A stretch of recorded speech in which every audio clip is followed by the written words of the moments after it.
family's all that matters. It was good, everybody. I'm back with another video. This one by myself. Just kind of explain what happened to me. You know, getting out. What led to me, I guess, getting out the military and the situation and everything that happened. It's a long story. But I'm just gonna jump right in. So I got out in 2018, October, the end of October 2018, right after Hurricane Michael came through. But everything had started the year before, in April of 2017. I was working, everything was fine, and started getting this cough. It was a real deep cough, kind of like a smoker's cough, but nothing was coming up, and it just continued all day long for like 2 weeks. And I was working out, and I couldn't do anything that made me, have to catch my breath or make me, have to try hard, because I was just coughing so hard. And I was like, yeah, I can't work out today. And so maybe another week went by, and the cough was still there. And I was on the phone with my mom. I was at Walmart, like, picking up some stuff, and she told me I need to go get checked out, because every 3 words I was like coughing, and I was trying to catch my breath. I was walking, and I was struggling to walk, which is crazy, because who really struggles to walk? And still, I couldn't catch my breath at all. So that went on, and like I said, I was on the phone with her, and I went to the ER that night. Carissa had drove me to the ER, and they told me that I had bronchitis, which was, it's kind of bad bronchitis too, but I didn't really know what bronchitis was, and then, they explained it to me. And so I would say they put me on all the meds, the steroids, to try to get it off of you. And that cleared it up with about a week. And then it came back just like that real quick. And this time it was a little bit stronger. And so I went to the military doctors and everything like that, and they told me that they think I just had bronchitis again. And so they gave me meds, all the same meds that the civilian doctors gave me at the ER. And so I took that. I was good for about a week, and then it was back again. And so this time I just went straight to the ER, and this time they told me I had pneumonia. And so pneumonia was there. And once again, they gave me all the meds and everything like that. The meds cleared it up for a little while. Then I caught pneumonia again, and the meds cleared it up.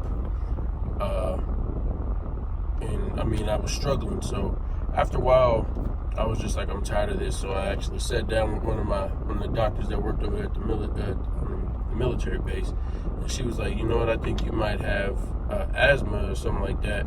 So I went to the specialist, and he was a pro-military guy. He was like, you know what, I'm not gonna call it asthma, because I don't want you to get kicked out. And at the time I was like, cool, I don't want to get kicked out. So he just diagnosed it as something else. And my physician on the military base, she was like, you know what, no, I think you really do have asthma. So she sent me to another physician. I had already been seeing that one physician for about 2, maybe 3 months. So I went to another one off base, and he was like, yep, right off the bat, asthma. I took my breathing test and my blood samples and everything like that. And he took a test, and I guess it looks for your eosinophils. On average, for somebody my height, weight, build, age, and all that stuff, I'm supposed to have between 0 to 12. 0 to 15, I think it was, and I had 1,500, which is like off the scale. That's a major outlier. So he was like, yeah, we need to get you on all this stuff right here. He was like, I think you got sleep apnea. And I was having problems sleeping because I was coughing all the time, so I didn't think it was sleep apnea. But I took the test, the sleep apnea test. You go to the hospital, you go to sleep with all these wires and stuff on your head, your chest, and everything like that. And I couldn't go to sleep. And so that put a little bit of numbers on the thing, and then they was like, nah, you don't got sleep apnea. As soon as I woke up, they was like, nah, you don't have sleep apnea. So that happened, and I was like, all right, cool. But it was definitely, the asthma was there. So he was treating me for a while, but nothing was really changing. He was just, to me, it just seemed like he was just, running tests every time I got there. So I stopped seeing him, and this timeline was from April, after I got back from TDY to Vegas to Nellis, and all the way up until, I would say, like October of 17. And so after that, I went to see a physician, a pulmonologist out in Eglin, which is near Destin in Florida. So I went out there, and he took x-rays, x-rays of my chest, and I had a CAT scan done of my chest and my sinuses and everything like that.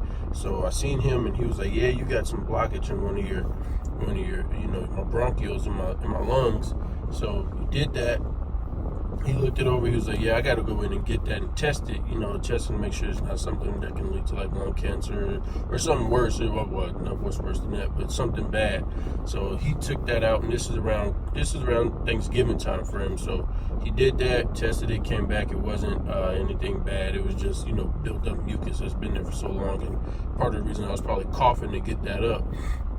So he did that, and then he was like, yeah, I want to keep seeing you. And so he kept seeing me. In the process of which they went in and got it was called a bronchoscopy.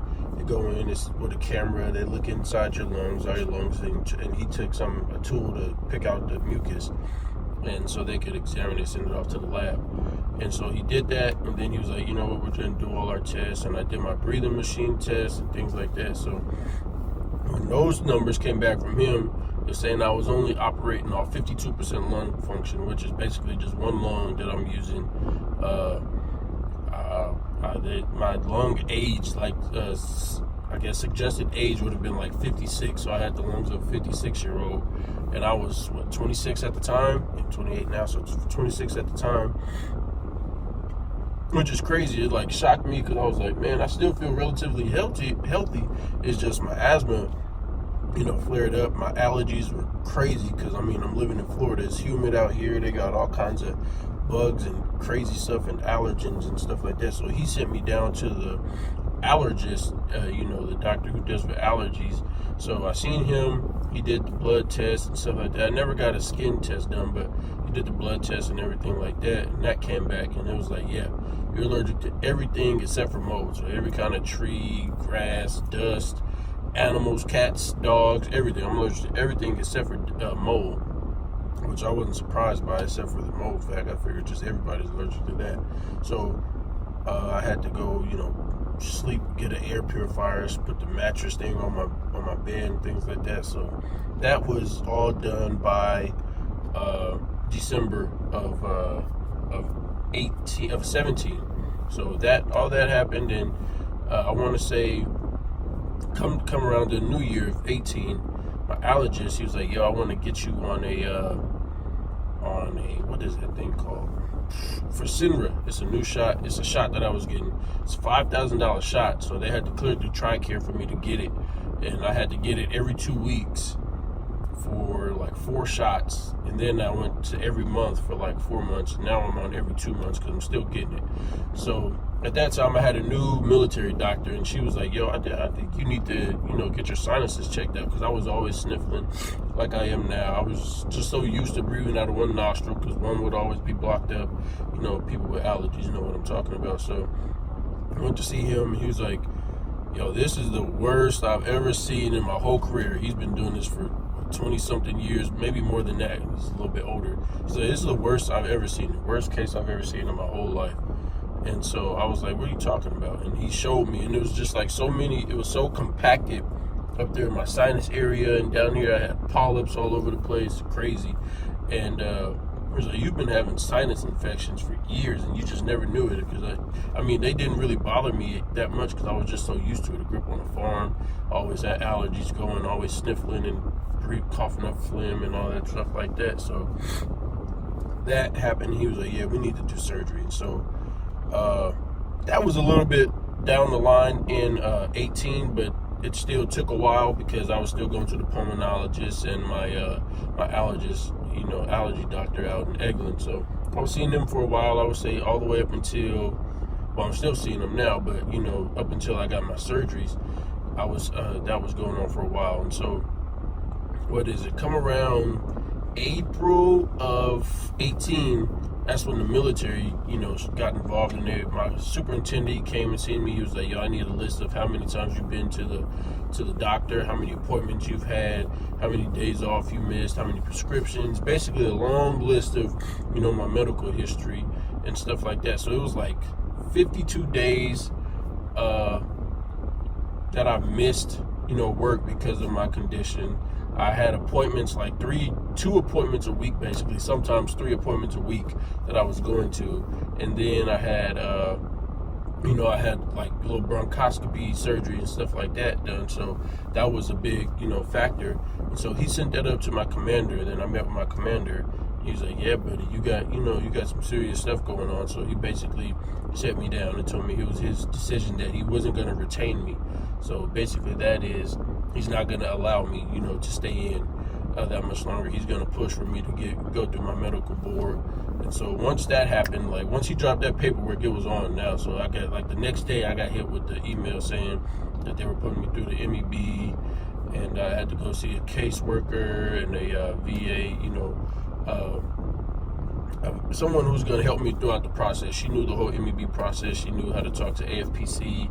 So that's the Air Force Personnel Center out in San Antonio. So they control all of this stuff. I guess that's where, you know, the board sits, and they go over all this stuff for us. So that happened. And so that happened in what, maybe April, and then June I heard back that they were gonna, you know, they were really, that's when they started everything. They were gathering all the facts, you know, from April until like June.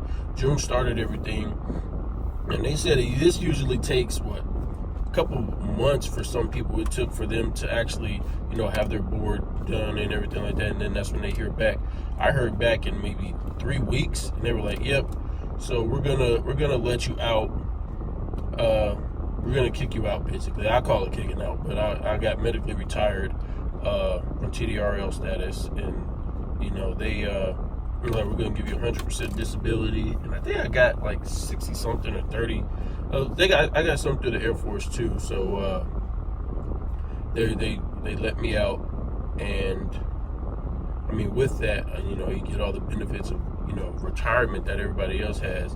So once that happened, well, before, you know, I found out that I was getting kicked out, I was scheduled to have what they call a bronchial thermoplasty. So just like the bronchoscopy, they send some tubes down into your lungs, and they clean your lungs, they flush it, but at the same time they go in and they what is this called? Oh, yeah. Well, anyway, before I had this back in 2018, I had a surgery through the doctor as well, my pulmonologist, where he goes in and he cleans all my lungs too. So he cleaned them all out and flushed them, and I felt better for a while. But that was back in 2017, no, early 18, where I had that done, where he flushed my lungs and cleaned them out, and I was good for a while. It's a series of 3 procedures. They work on one lung, then the other, then the top at the same time. One bottom, and then the top at the same time. So speed back up to where I was at. The bronchial thermoplasty is they stick a tube down there, and it uses some type of some electricity current to go in, and it burns the outside of your the outside layer of your bronchial tube of your lung. So think of it like this: they burn the outside layer, kind of like a rubber band, and that pops. So if I do have an asthma attack or anything like that, where my lungs constrict, it doesn't constrict as bad. It'll go from like this to, it won't go like this no more. It'll just stay right here if they ever do constrict. And so that was that. That's what he did. Series of 3 again. You know, he works on the bottom left, the bottom right, then he does the top all at the same time. And it sucks because they have to numb your throat, and you have to spray this spray on the back of your throat, and it burns so bad that they have to spray a lot of it. You got to drink this stuff that makes you throw up. Well, if you drink it, it makes you throw up, but you have to gargle it in the back of your throat for like a good close to a minute, so your throat could be numb and you won't feel any of the pain. So I did that, and then, well, I was scheduled to get that done along with my sinus surgeries before the board. But the board was like, you can't have anything done because we don't know if this is going to alter your condition before we let you go. So I was sitting on that for like a good 2 weeks before the board dropped. And they were like, yeah, you can't have it. So my doctors were trying to push, my caseworkers, they were all trying to push so I can get it. And they still were like, no, you can't get it. So I had to wait till the board came through. And then the board came through, and they were like, all right, here's your findings, you can get out. And within like 2 days after I found out, I had a retirement date, which was, you know, October 29th in 2018. So I had like 2 months of leave built up. So I took those 2 months. I took 11 baby days that I had from when my daughter was born. They give you, at first they only gave you 10 days, so I took those initially when she was born to be with her. And then after you know, 8 months later, they came back and they were like, you know what, you know, the fathers can have an extra 11 days. So I took those as well. Then I had some permissive TDY that my commander gave me, which was 20 days or something like that. Yeah, I had 20 days through him. So I had about 2.5, 3 months, you know, built up of me just chilling on terminal leave. So I ended up getting a job through Lowe's that I was doing, and I had the job through Lowe's, and then I had my sinus surgery at first. So they went in and he cleaned out about 80% of my sinuses, and it wasn't too bad. It wasn't like some of the other sinus surgeries you might see on YouTube where people have to go through. I didn't have like a deviated septum or nothing like that. He just went in there, he cleaned them all out, pulled the polyps, and I had to flush my nose all the time, and I still have to flush my nose to kind of get rid of a lot of this mucus.